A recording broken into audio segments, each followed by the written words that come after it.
All right, Matt Zenitz told you that there was a chance of more breaking news when it comes to the quarterback position, so we're going to go over to Studio B with more on that. Grace.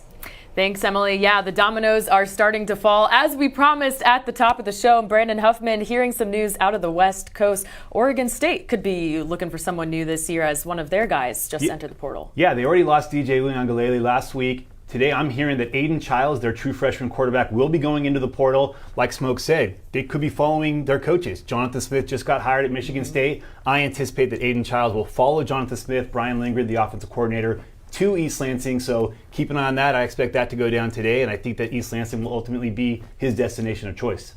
East Lansing could be a destination for a lot of these quarterbacks, as all three of their quarterbacks entered the portal with the coaching situation going on over there. But let's get into some of these guys that are on the quarterback market right now, and we'll stay on the West Coast.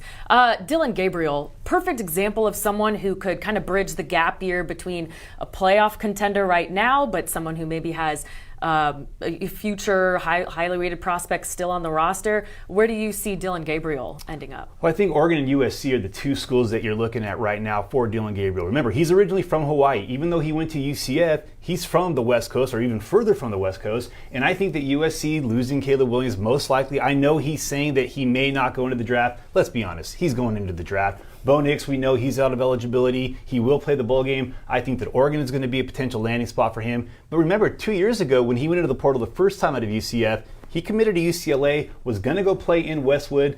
Jeff Lebby ended up getting the offensive coordinator job at Oklahoma. He followed him to Norman. Dorian Thompson-Robinson returned for his senior year. Now you have Dillon Gabriel back in play potentially. Dante Moore just left. Ethan Garbers is the starter, but didn't necessarily take hold of that job, so Gabriel could end up in Los Angeles. But right now, I anticipate Bo Nix or Caleb Williams finding their heir apparent in Dillon Gabriel.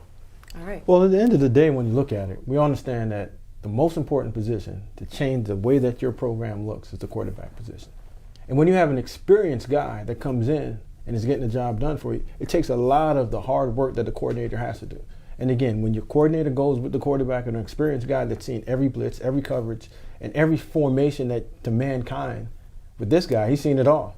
It just makes that transition that much easier. It makes these guys that much coveted going on right now in the transfer portal. Yeah, over 53% of FBS teams started a transfer portal quarterback this season. You even look at the top of the Heisman rankings. Those are all transfer quarterbacks. But we'll stay on the West Coast here with Washington. You mentioned Kalen DeBoer also looking for an heir to Michael Penix. Who are you hearing for the Huskies? Well, Will Rogers is a name that I've been hearing since October. Now, there was a lot of buzz that Cam Ward might be that guy, but Will Rogers' name just kept popping up, and now it's looking like he's going to end up in Seattle. You know, when you talked about the quarterbacks following their coaches, Kalen DeBoer was the offensive coordinator at Indiana. Nick Sheridan took over for Kalen DeBoer as the OC. They both end up at Washington. Michael Penix ends up in Seattle. Now the Huskies are in the playoff. Bo Nix was with Kenny Dillingham at Auburn. Bo Nix goes to Oregon when Kenny Dillingham becomes the OC there. Obviously, Lincoln Riley goes to Oklahoma, has Caleb Williams. So you see that familiarity. Well, now you're starting from scratch, and so with Will Rogers, a great fit, ironically played for former Washington State coach Mike Leach at Mississippi State. Didn't have that great of a year this year with the change in offense, but now he could find that his career is going to be revived in that passing game at Washington. I like him heading into Seattle and playing for Kalen DeBoer next year. They have Austin Mack, who was a top 10 quarterback in the 2023 class, but he reclassified. He should be a senior in high school right now. Maybe still needs another year, so Will Rogers becomes that perfect stopgap like we talked about and could be the guy in 2024 as Washington goes to the Big Ten. And it's not even really saying stopgap. It's a bridge, because we all understand that the more time that you give these young quarterbacks to get developed, to understand the schemes, to understand the system, you don't get a situation like you had in Clemson this year where a guy's just getting pushed out there and he's not ready yet. So you get a seasoned veteran like Will Rogers to come out there, run your offense, be a leader in that locker room, because that says a lot. When you go out there and a guy that's done it in an SEC situation, been down, come back, been through the whole entire rigor of college football, that guy right there can get the job done for you and get a young guy ready to play for the foreseeable future. Let's go back to Aidan Chiles for a moment. The news you broke at the top of this segment. 4-star recruit in the 2023 cycle, a 96 rating. He was rated as the 7th best quarterback in the country. Huff, you scouted him. What can you tell us about what type of player he is? I mean, the kid's a gamer. He's one of those guys that didn't necessarily have a lot of elite talent around him. I equated him a lot to C.J. Stroud coming out of Southern California his senior year. When C.J. Stroud came out, you had Bryce Young and DJ ahead of him at Mater Dei and St. John Bosco. They got all the attention, understandably so. Well, then you have a couple years later, Aidan Chiles comes out. Nico Amilava plays right across town from him. They played against each other. You had Malachi Nelson at Los Alamitos, who went to USC. In fact, Aidan Chiles was at Los Al when Malachi came in, so he's overshadowed by Malachi, he's overshadowed by Nico. Then he goes to Downey High School, plays for Jack Williams, and has a great career. So he's that guy that his best football was still going to be ahead of him in college. He would come in the third drive of every game for Oregon State and wowed people, but DJ was going to be the starter. Now he's going to have that opportunity at Michigan State with a pretty much empty quarterback room, a quarterback coach that he's familiar with in Brian Lindgren, a head coach that he's familiar with in Jonathan Smith, a fresh start, playing in the Big Ten. And I think with that Aidan Chiles comes in and he's got that chance to be an immediate impact guy to help quickly get things resurrected in East Lansing for Jonathan Smith.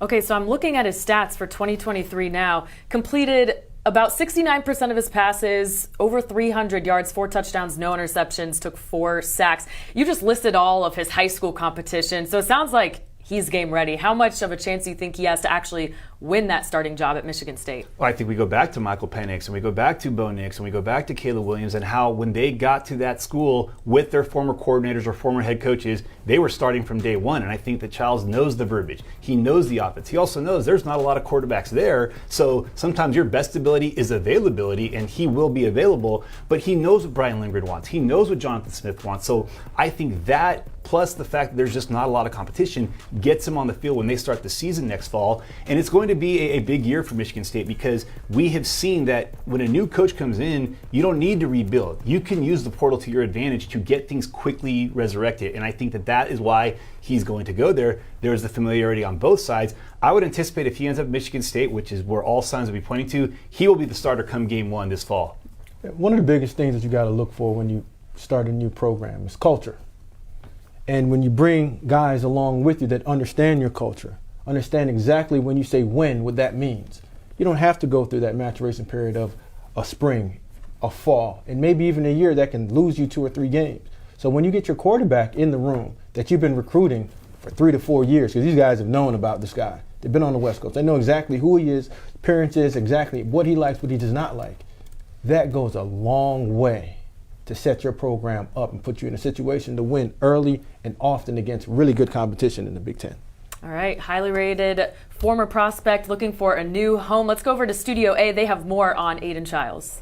We do. We have to get some response from Cooper here. I wish that you could have seen his face when Huff announced that news. It was like jaw dropped, and he just mouthed to me, "I love this guy." What do you love so much about Aidan Chiles? He can do a little bit of everything. He was a riser in our top 247 rankings last year, and a guy that we got to see at the All-American Bowl in San Antonio. We talk about that postseason evaluation and why that live evaluation is so important. Aidan Chiles was one of the biggest headlines of our time in San Antonio, and we love this guy. We shot him up in our rankings, ends up number 58 in the country, number 7 quarterback. And quite honestly, conversations Andrew Ivins, the rest of the scouting staff had, we wish we would have had him hired, right? So for Jonathan Smith to potentially be able to get this one done, which is what it looks like according to Brandon Huffman, this would be huge for Jonathan Smith, his start, the era of that in East Lansing. Aidan Chiles can do a little bit of everything. I love his upside as a passer, but he's a lot better athlete than I think a lot of people give him credit for as well. So that dynamic of being able to attack on the ground, especially those guys that we've seen, like with Jaden Daniels, they changed the complexion of your offense, a multi-dimensional offense, a lot harder to defend. So this would be a big boost for Jonathan Smith, Michigan State, and I love this guy, his future. I know there are a lot of names out there, probably a lot of Michigan State fans who say, hey, what about Dante Moore? If you don't know anything about Aidan Chiles, this is the guy. This is one of my favorite guys last cycle, and I think this would be a huge start for Jonathan Smith in East Lansing. I think something that has to be talked about, guys, when you look at coaching hires, if you're a Michigan State who just hired Jonathan Smith, or you anybody with an opening, how cool is it, or how much better can your program get right away if the head coach can bring a quarterback like Aidan Chiles? When you get a head coach like Jonathan Smith, who can also get a quarterback to come with them with the skill set Aidan Chiles has, that gives your program an opportunity to get good right away. And the rebuild is not as long. So look for coaches, look for athletic directors and search firms to start looking at those combinations of coaches who are coming with a big-time quarterback also with them, because that can move your program in the right direction right away. Yeah, it's a 2-for-1 deal. We saw that with Caleb Williams coming over with Lincoln Riley at USC. Could see a similar situation here. To be clear, he is not transferring to Michigan State yet. We were just trying to read the tea leaves there. You said that you wish you could go back and re-rank him. Well, the good thing is now he's in the portal. We have a portal rankings team that's doing that, and they have given him a 96 rating, which would make him the #1 quarterback in this portal. So all the high praise is worthy. What do you think about that rating? Is that right? Pretty crazy. Listen, I love him, but you have some firepower in this class, right? We talked about Dylan Gabriel. We talked about Dante Moore. I think they kind of fall in two classes. You got the guys that can give you 1 to 2 year rentals, right? That's Kyle McCord, that's Dylan Gabriel, Cam Ward, a couple of these other guys, DJU. And then you have the guys like Dante Moore. Then you have the guys like Aidan Chiles. You still have 2 to 3 years of eligibility left that you can build around these guys. So I think between the physical clay, the developmental upside yet to take place, that's what gets me excited about him. And then the fit as well, right? I like the fit under Jonathan Smith, who recruited him at Oregon State too. If he's going to Michigan State, it's a seamless transition because of the terminology and the fit, like you said. But there are some guys who played a lot of football. I don't know if he's #1. I don't know if he's #1, because there's some great quarterbacks in this portal as well. Yeah.